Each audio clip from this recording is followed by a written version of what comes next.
ठीक है, मैं ऐसे गांव की पैदाइश हूँ और हम खुद मतलब क्रांतिकारी रहे हैं और हमने इस देश की रक्षा करी है।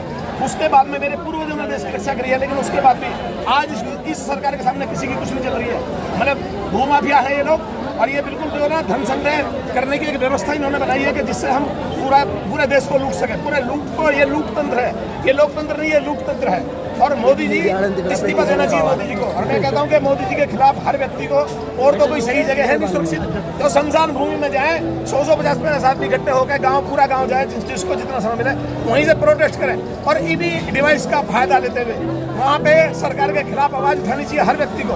भाई यहाँ तक नहीं आ सकते बताओ, लेकिन अपने घर का, परिवार का, खेत बाड़ का काम करने के बाद में बाकायदा वहाँ एक व्यवस्था बने और वहाँ पे एक लोकायुक्त, 5 पंच, 25 सरपंच, 125 समाजविद, अनगिनत कर्तव्यनिष्ठ लोगों का एक सामाजिक संगठन बने, ना कि वो सीजेपी का हो, ना वो बीजेपी का हो, ना वो आरएसएस का हो, ना वो किसी का नहीं। अच्छा, जिस तरीके से आरएसएस आज तक कहीं से रजिस्टर्ड नहीं, आरएसएस आप पता कर लेना।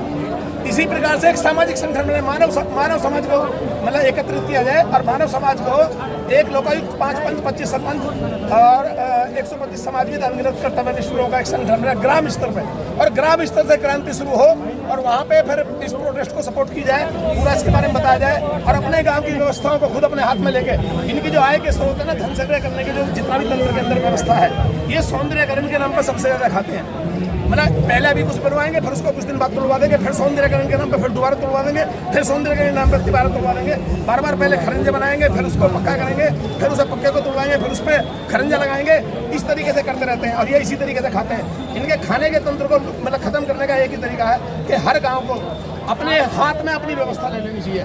सारी आय का जो स्रोत है वो मुख्य गांव है और 7 लाख से ज्यादा भारत के अंदर गांव है। अगर गांव खड़े हो जाए ना इस प्रोटेस्ट के पक्ष में, तो ये प्रोटेस्ट भी कामयाब होगा, सरकार मिल जाए गारंटी के साथ में। और मैं बताता हूँ, सरकार बनी हुई है केवल 3 ताकतों के साथ। पहली ताकत है इसकी ईवीएम और दूसरी है SIR, जिसके अंदर मतलब खुफिया तंत्र आता है, पूरा ईडी है और सीबीआई है, दोनों सरकार के अंडर में है। और तीसरा है जो परिसीमन का जो ये बदलाव कर देते हैं, एक परिसीमन का। 3 मतलब मुख्य ताकत है जिसकी वजह से सरकार बनी हुई है। और आने वाले समय में ये थकने वाले नहीं है। मुझे तो ऐसा लगता है कि अगर ये क्रांति ना होती ना, इन बच्चों ने इस देश के ऊपर बहुत बड़ा एहसान किया है। अगर ये क्रांति खड़ी नहीं होती तो ये देश आने वाले समय में अंग्रेजों से बुरी हालत में बीजेपी के अंडर में चला जाता। और जो बीजेपी कर रही है, रोज पार्टियों का विलय कर रही है अपने अंदर, उन्हें पैसे दे दे के खरीद रही है।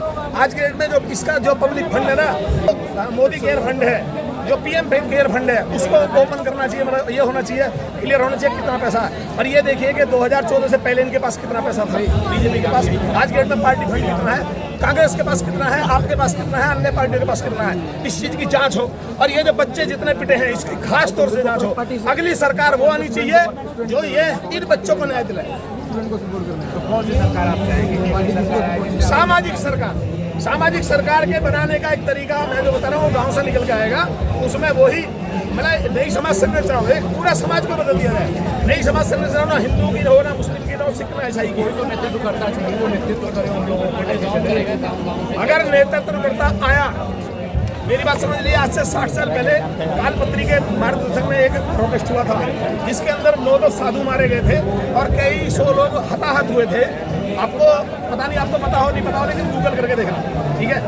1966 के अंदर कालपत्री महाराज के अंडर में एक जो है गोरक्षा के लिए, गंगा की सफाई के लिए ऐसे 10-5 मुद्दे लेके एक बहुत बड़ा आंदोलन हुआ। बीजेपी उस आंदोलन को कराने वाली थी और आज बीजेपी खुद बैठी हुई है। तो जब तो बीजेपी उस आंदोलन को करा रही थी, कह रही थी कि इंदिरा गांधी उस समय सीट पे थी और इंदिरा गांधी को अत्याचारी और अन्याय बताया जा रहा था। आज के डेट में बीजेपी खुद सीट पे बैठी हुई है और आज वो ना अपने आप को अन्याय बता रही है, ना अत्याचारी बता रही है, ठीक है।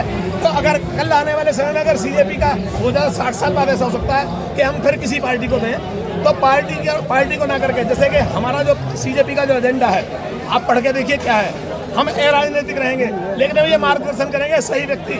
अगर सरकार एक चपरासी भी लेती है, सरकार अगर एक चपरासी की नियुक्ति करती है, तो वो पहले उसकी क्वालिफिकेशन देखती है।